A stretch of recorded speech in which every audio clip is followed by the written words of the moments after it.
If you don't connect the dots, you can't see the picture. And once you start asking questions, it takes you outside of the world we call human, where you start to see where all this control is actually ultimately coming from. When we look through our eyes, we are not seeing everything that exists. We're only seeing a ridiculously, ludicrously narrow band of frequency called visible light. Every religion has talked about these places, whether it's nirvana. Humans have known this has existed since the beginning of time. If I can start to unravel the nature of reality, why isn't it in the schools? Why isn't it on the television? It's because they don't want us to know, because it will open our minds, open our consciousness, and we'll start to see the true scale of the conspiracy to enslave our perceptions. What we're living is an induced dream. When the penny drops that this is a dream, and you know it's a dream, you can start living it as a dream. You stop getting pulled into the fears fed to us to hold our perceptions in a state of enslavement. When you reassess your self-identity, changing from body labels to I am all that is, has been, and ever can be. When you become conscious beyond the simulation, you look around, you go, I can see it now. Why couldn't I see it before? Because that was controlling you before. And what do we call that? Awakening. Jesus, David, just when I thought there wasn't more you could teach us, you just open up like a whole nother bottom of the iceberg. To know is to know you know nothing. And that is, whatever we know, there's always more to know.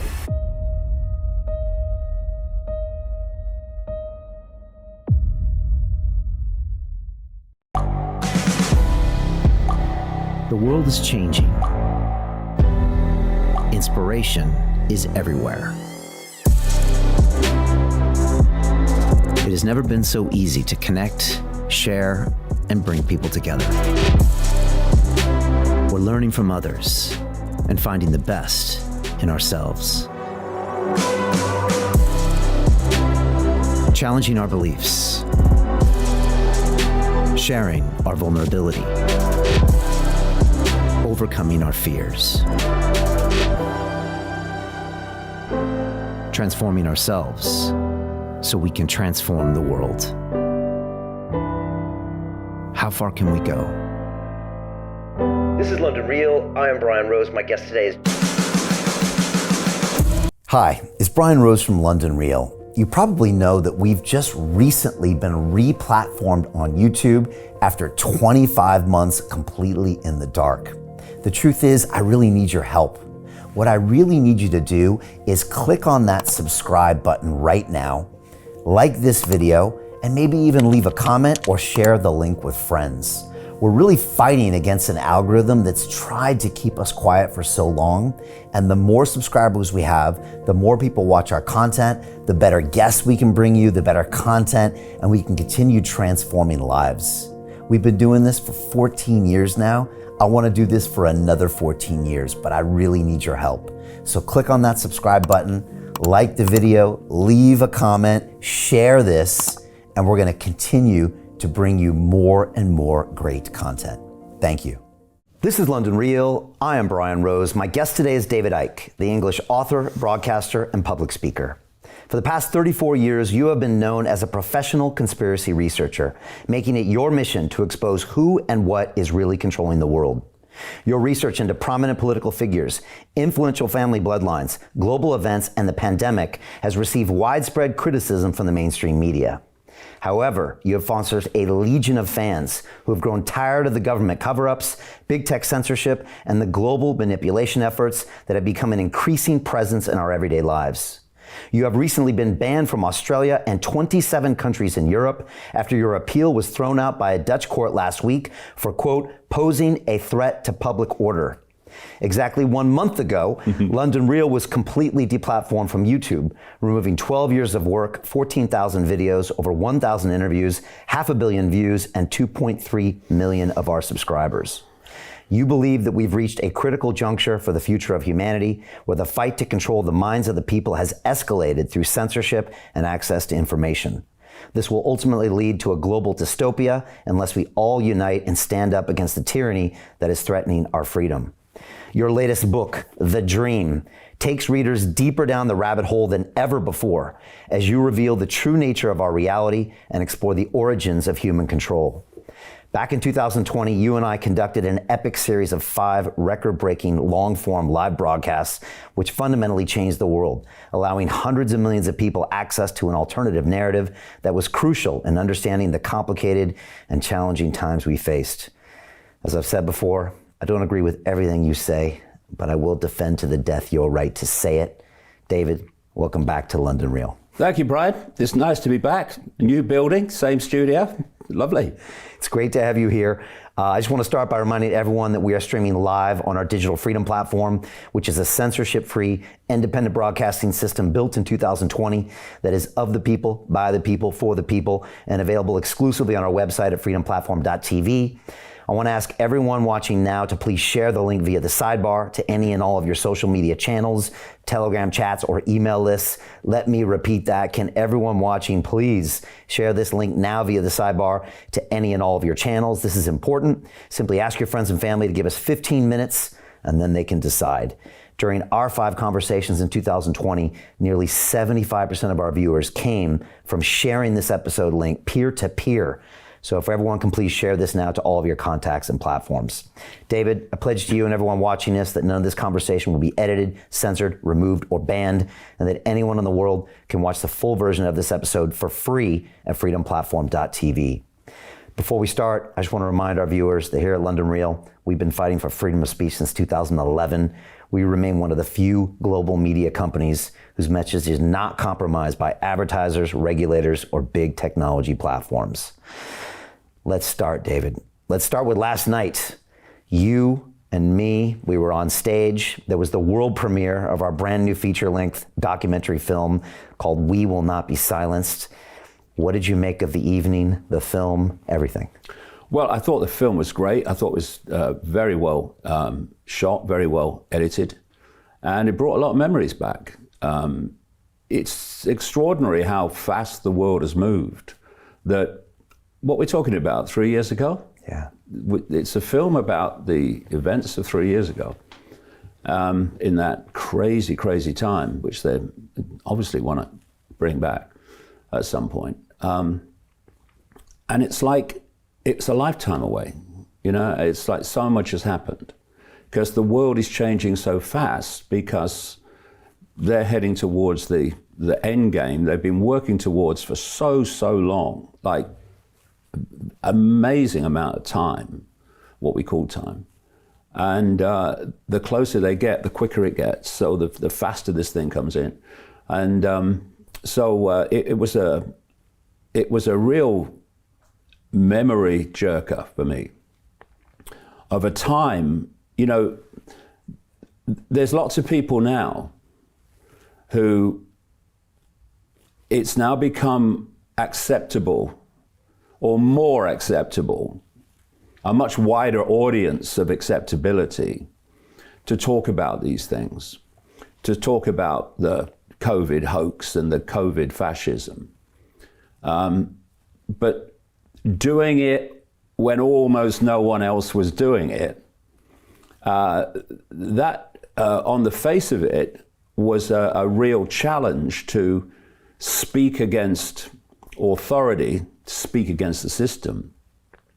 At the time, the system was playing out one of its major throws of the dice to move this agenda on towards global dystopia in a great leap. But I've been doing this a long time. This is my 34th year. And it's not something where you say, this is a real challenge, this. Or what's going to happen if I say this, if I say that? Well, I know what's going to happen. They're going to throw me off every platform going. But you don't go through that process. You don't go through that process of, what are the consequences for me of saying this? Because to ask that question is to contemplate not saying it. And I refuse to do that. And, you know, the thing about speaking your truth at a time when it's absolutely unacceptable to do it, is that when you say these things at that point, if they have validity, they will be eventually shown to have validity. And people will see and give you credibility for what else you're saying, because what you said has turned out to be true. If you didn't say it, because it's like, what are the consequences to me? And oh my God, what's going to happen? Then when they happen, and you say, I knew this was, yeah, of course you did, mate, of course you did. So speaking your truth and having the determination to do so, and not to have anyone stop you doing it, also has benefits if what you're saying has validity. And, you know, people have said to me over recent years, how do you predict the future so accurately? And I say, I don't. I predict what the plan wants to happen. My focus, my ambition, if you like, is not to be proved right. It's to stop it happening. And since the COVID era, while it was a very challenging time, and it did put a lot of people even more to sleep, a stunning number of people have started to awaken, because no one's awake. None of us are awake. We're awakening from the coma. Stunning numbers of people have started to get it at some level, what's happening in the world and how the world's not like they thought it was. And so when they play the card again, and in some way they're going to, we're starting from a higher base now. We're starting from a base that says, yeah, I can see what they did there, and I'm not having it now, as they play it again. And, you know, when I look back to when I started on this journey in 1990, and I look at the interest in this information, zilch, by the way, there was no alternative media when I started out, it didn't exist. And now I see the interest in it. We've made phenomenal strides, not least in the last 10, 5, 3 years. And there's a lot to be enthusiastic about and encouraged about, as well as, of course, every day seeing dystopia rolled out. I love how we could show it, and the film really kind of focuses on the three conversations we had very early on, and it was March 18th, 2020, April 6th, 2020, May 3rd, 2020, when really nobody was talking about what was really happening. And like you said, we were very early to have those conversations. Yeah, it was very good also because, being driven up here from the Isle of Wight, the streets were empty. There weren't any traffic, so it was good from that point of view. But it was also, I would look around, and I'd think, people have been telling me since I started talking about it in 1990, a few people can't control the world. It's not possible, mate. And I'm looking at the empty streets, and I'm thinking, how many people have decided this is going to happen? How many people have acquiesced to it? Tiny number, massive number. That's how easy it is. And what allows that tiny number to do that is the massive number acquiescing and obeying the little number. Oh, it's authority. You can't break the law. Watch me. And that's what we did. I'm going to play a trailer really quickly from the movie. If people want to register for our online premiere, it's londonreal.tv/silenced, and I'm going to be taking it to different cities around the world and trying to premiere it in theaters as well so people can really see it. So we'll play that trailer right now. This is We Will Not Be Silenced, our latest feature-length documentary film. Here you go. China has identified the cause of the mysterious new virus. Over the past few weeks, our entire world has been transformed. You must stay at home. Our freedoms have now been replaced with fear. We need all the protection that we can get. Now governments dictate what is allowed to be said. But today we will not be silenced, and 1 million people will be watching. I prepared my whole life for a moment like this, but nothing would prepare for what happened next. This is London Real. I am Brian Rose. My guest today is David Icke.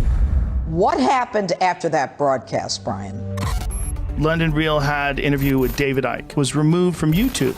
If you take that guy off, you just make him bigger. What the hell just happened? Have you ever lost the only thing that makes you feel alive? You are only one piece of content away from termination.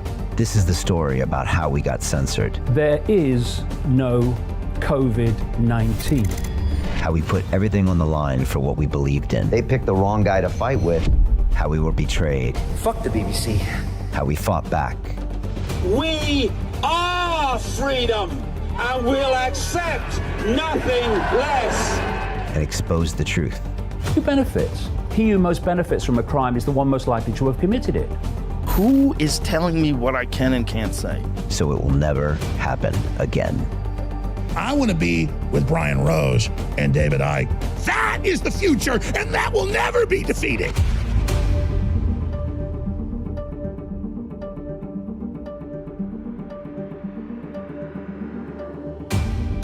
I am more powerful than they are, and they frickin' know it.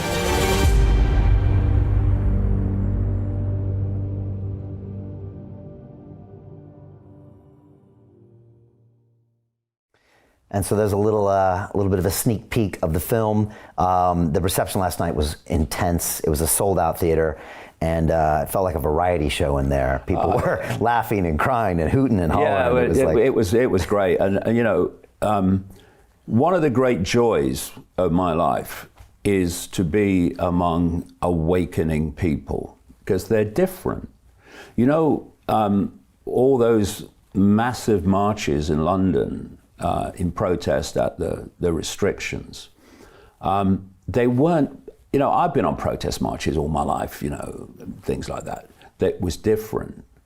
The atmosphere was different. The people were different, because they'd reached a state or a point of awakening where they were starting to see the world different. They were starting to see each other differently, starting to see themselves differently, the most important of all.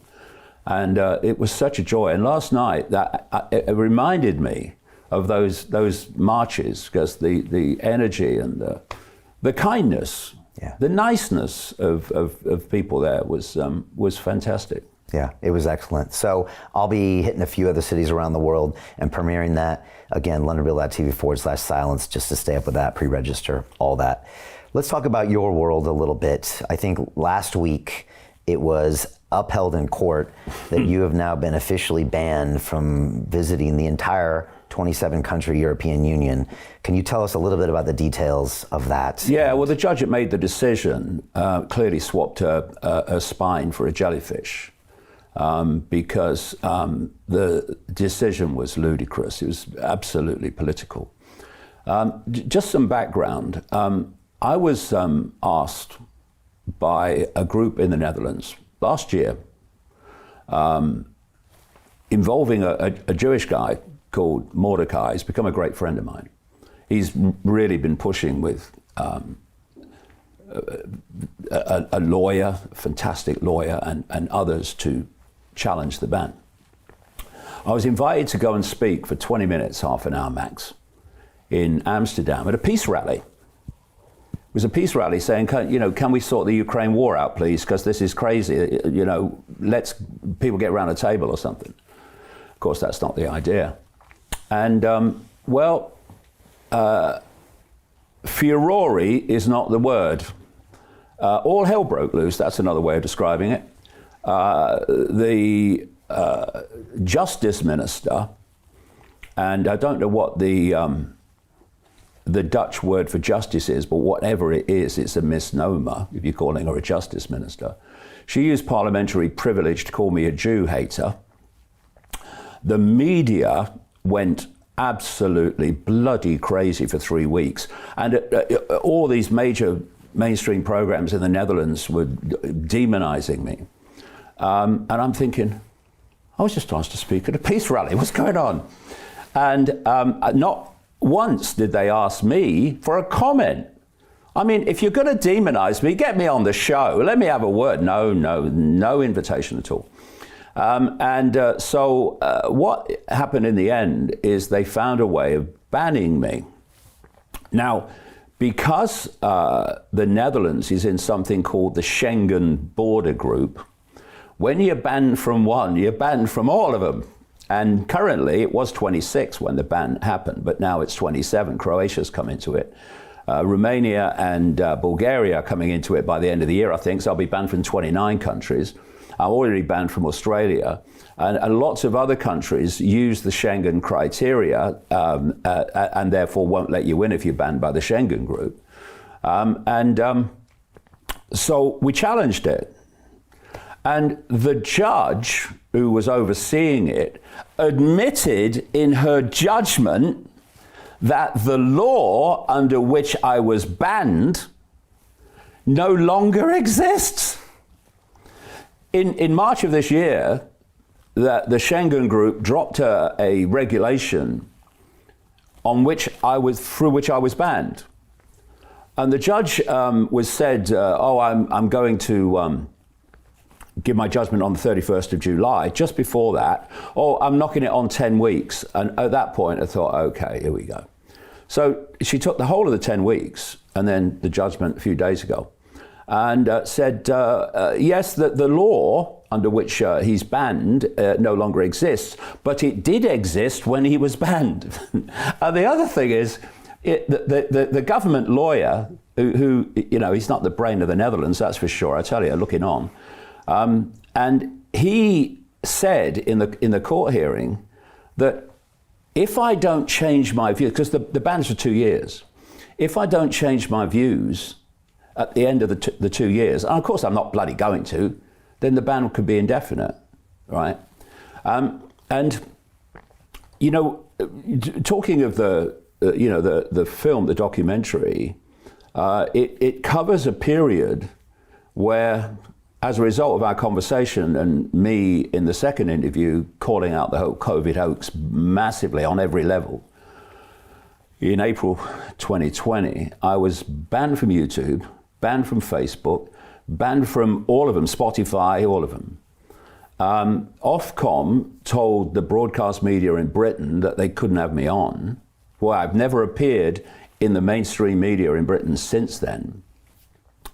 Banned from Australia, like I say. And I have to say, I've watched events of the last 2 weeks with a little shake of the head. I'm talking about Russell Brand, and, it's like he's been demonetized from YouTube. It's outrageous. I was demonetized from YouTube in 2018 and thrown off in April 2020 and all the rest of them as well. And banned from now 27 European countries, banned from Australia, banned from a lot of other countries if I try to get in. And that's, the what I call the mainstream alternative media, and the kind of big names that have, emerged, a lot of them since COVID, so-called big names, they're like outraged. Oh, it's free speech. Well, look, YouTube should not have done it. Of course, it's outrageous, but let's have a bit of perspective here. And I've got increasingly concerned as the COVID era has unfolded that the alternative media is being hijacked by what I call hear and no further people. And this doesn't mean that they're doing it knowingly, but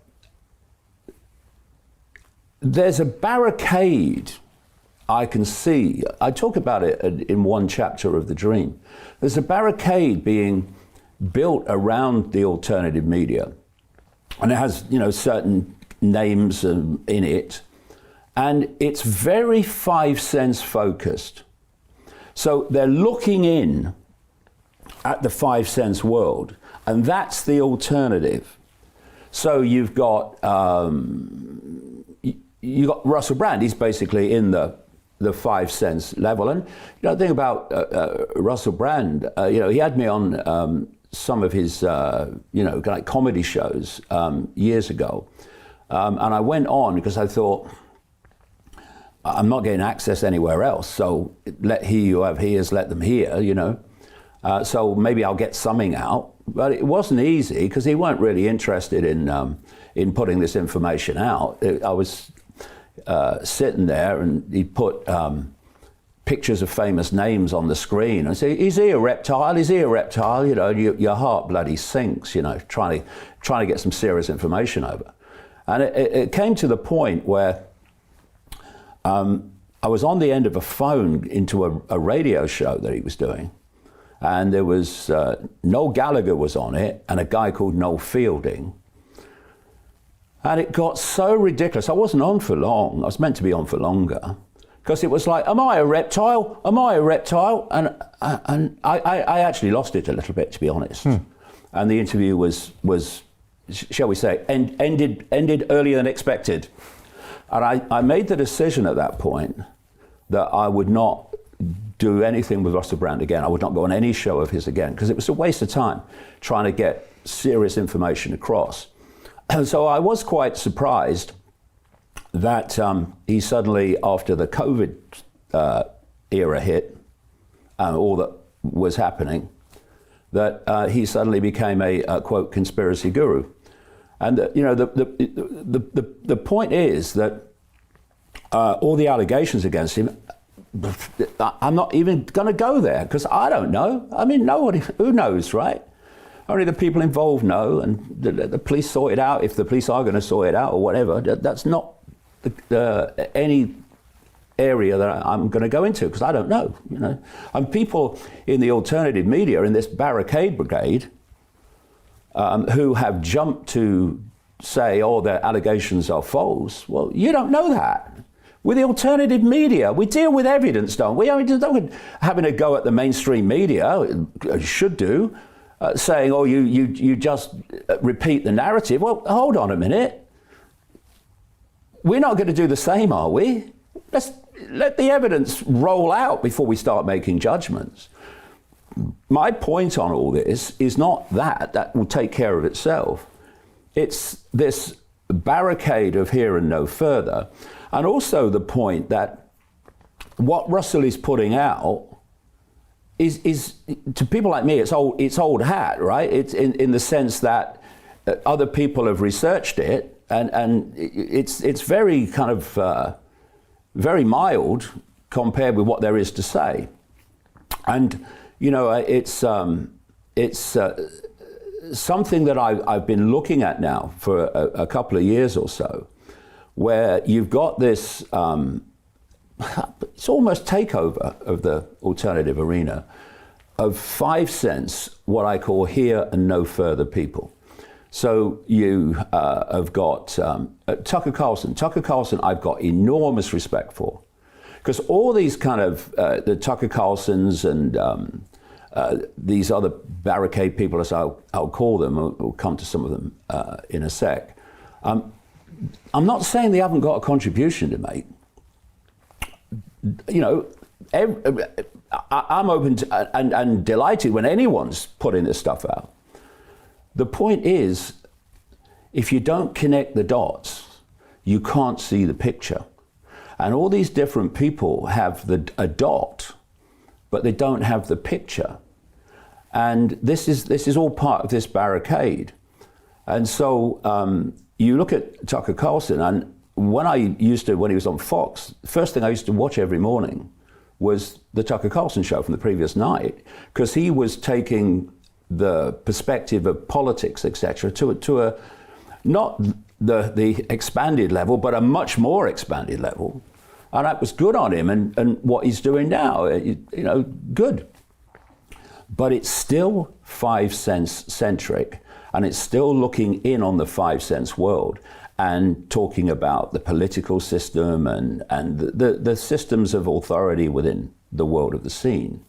So it's very point specific. He'll interview Obama's gay lover, and there's a whole reaction around that. Or Russell Brand will talk about another 5 cents point, and there's a big reaction around that. And everyone says, "Oh wow, thank God for the alternative media." Yeah, but they get stuck there. Exactly that. And the thing about Russell Brand, you know, if you want a masterclass on clickbait headlines, go through his Rumble videos, because the clickbait headlines Does he regurgitate stuff are phenomenal. You did from years ago? It's regurgitation, yeah, exactly.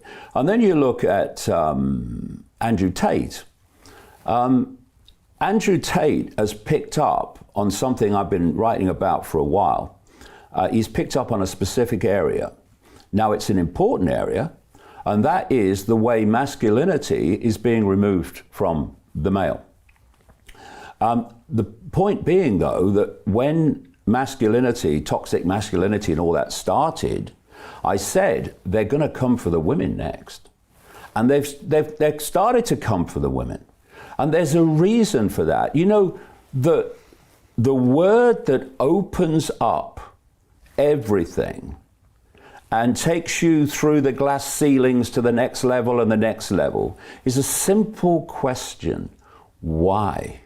Okay, they're targeting the male and they want to delete masculinity. They want to delete that. I'm not having it. Okay, question: why? And then they start coming for the women.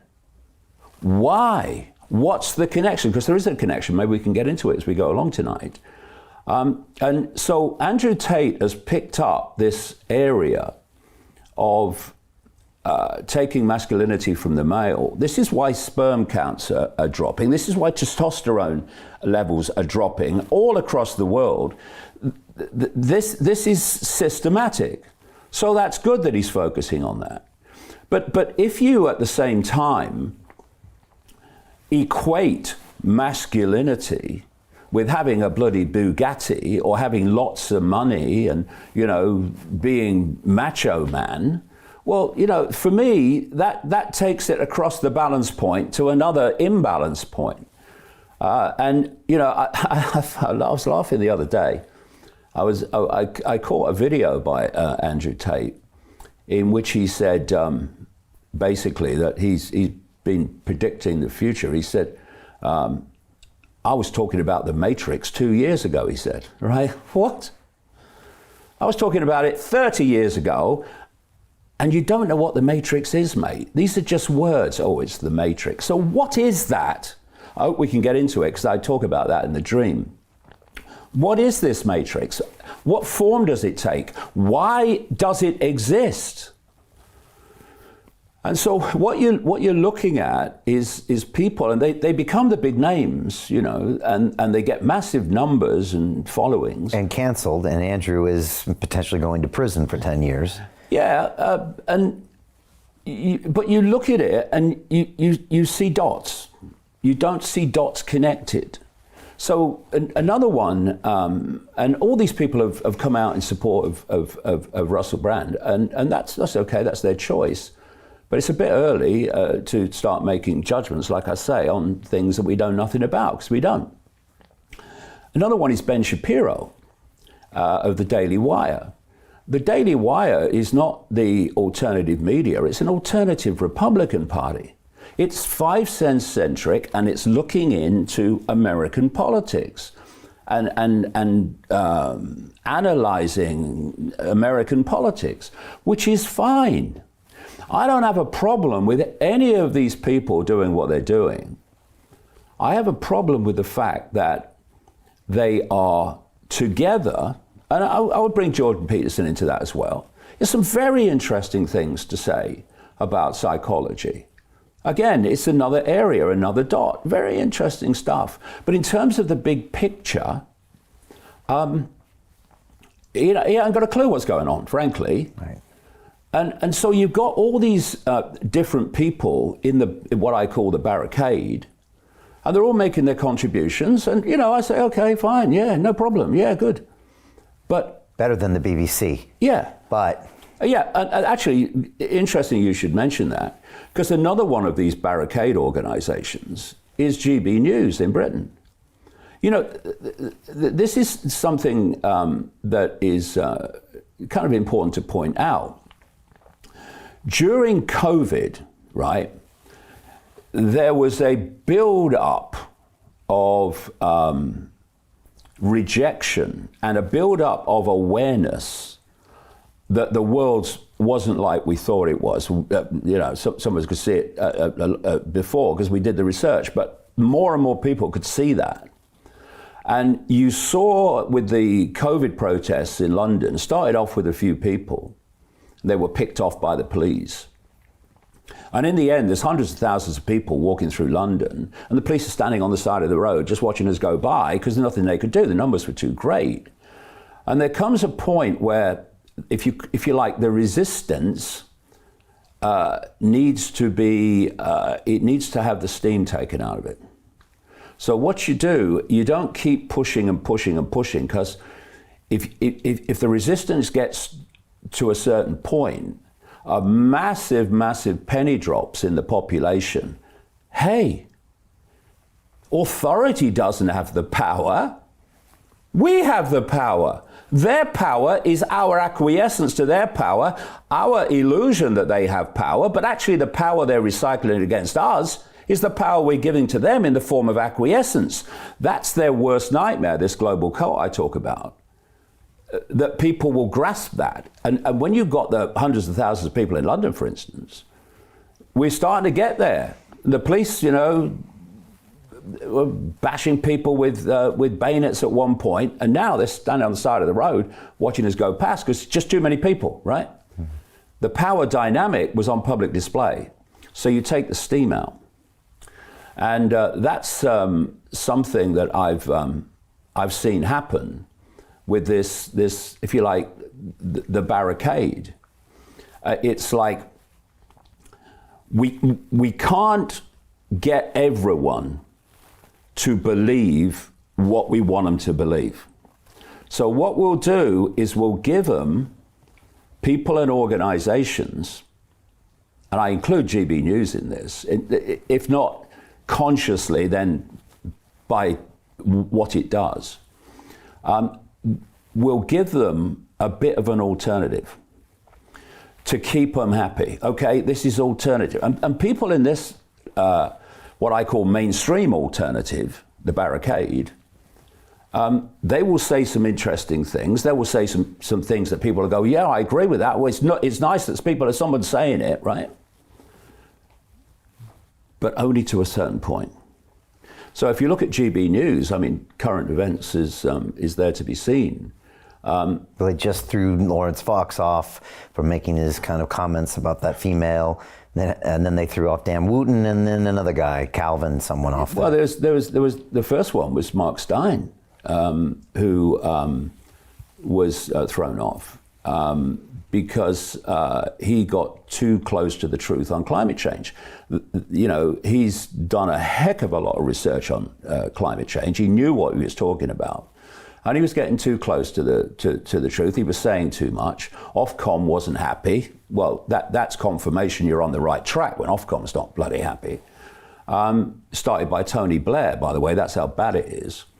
And they manipulated him out. If you go so far, and it's not very far into the alternative, GB News, but it's better than the BBC. And then, if anyone goes too far, they're out. So it's a fake alternative, really. Right. I mean, when you've got Conservative members of Parliament as presenters of GB News, it ain't alternative, but it can appear so to some people. And of course, it's nice that certain questions are asked that aren't asked by the mainstream. But this is what I mean, Brian. This is why it's so important. Here and no further. And so what I'm doing in the last two books, The Trap and the Dream, is my question all the time has been, why? And why is this happening? And okay, we can see the Klaus Schwab, Bill Gates level of this, the World Economic Forum and all this stuff. But what's that part of? What is controlling that? And when we get there, what is controlling that?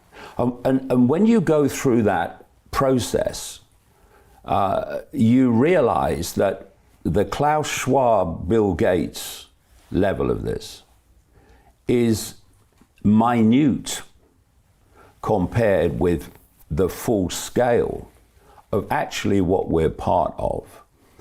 And if we don't understand that, if we don't grasp the true scale and the true nature of human control, which is all founded on perceptual control, then we'll be poking around in the symptoms. Klaus Schwab, Bill Gates, Anthony Fauci, and all this stuff.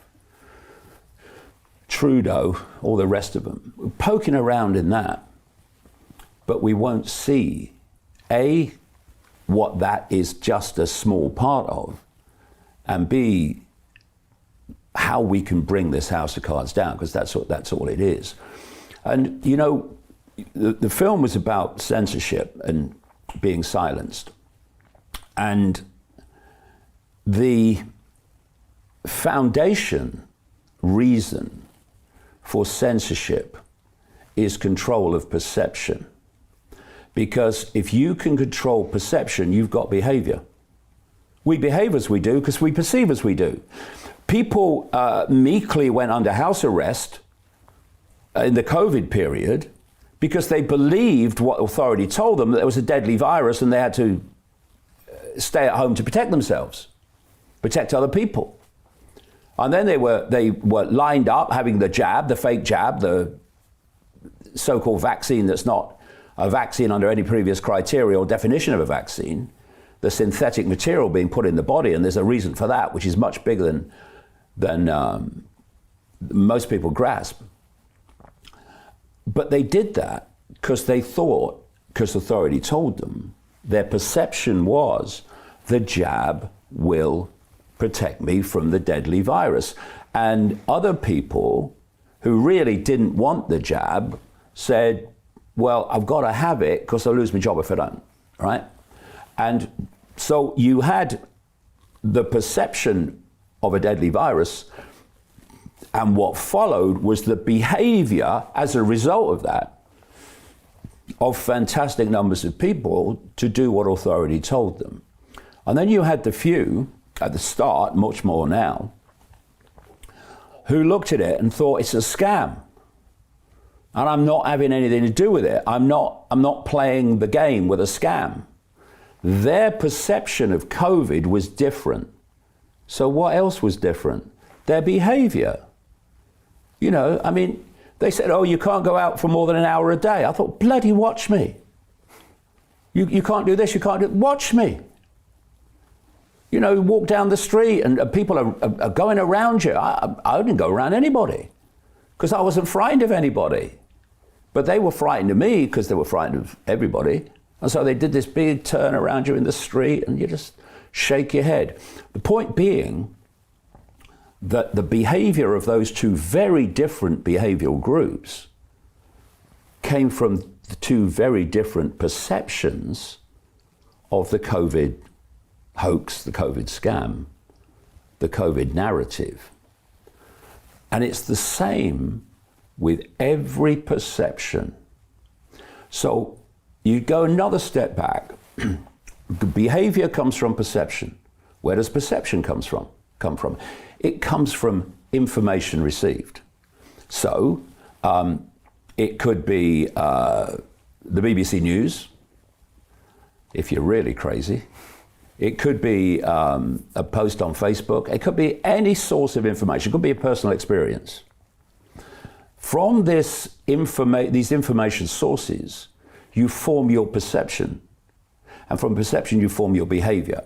So control of the information from which people form their perception is absolutely crucial to this sequence.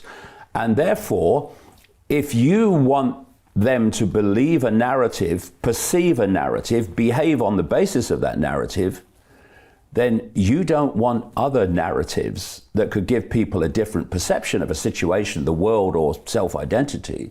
You don't want that circulating. And that's the foundation of censorship, and that's why it's getting fiercer and fiercer and fiercer, to the point where, as I predicted a long time ago in the books, what they want is a point where no one will ever see or hear anything that isn't authority approved. And we're, of course, moving towards that. Is the online safety bill a step towards that? The online safety bill in Britain is a massive step towards that, because they've given this, I mean, I love it. They say, Ofcom is independent. Okay, so who appoints the person in charge then? Oh, the government? Oh, right, that kind of independence. Gotcha. To continue watching the rest of the episode for free, visit our website, londonreal.tv, or click the link in the description below.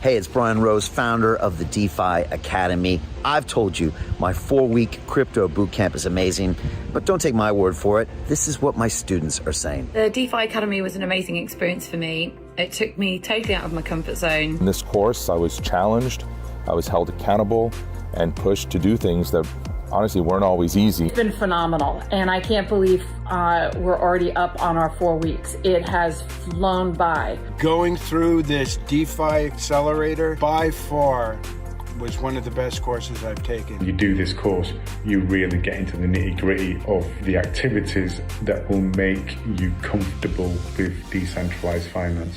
Thank you so much to Brian and everyone at London Real and the DeFi Academy for even putting together an amazing course like this. Anybody else that wants to do it, please sign up. It is well worth the money. Most people will never see this opportunity. Dubai luxury transformation projects have historically delivered 40 to 90% annual returns. That is incredible. These were once reserved only for insiders with access. I spent 15 years on Wall Street, and I learned this: the biggest returns always go to the people who get the call first. Now, you finally can. We've just received a brand new project with major upside potential. Allocations move fast. Click the link, apply now, and speak to my team. This is your chance to see what others never will.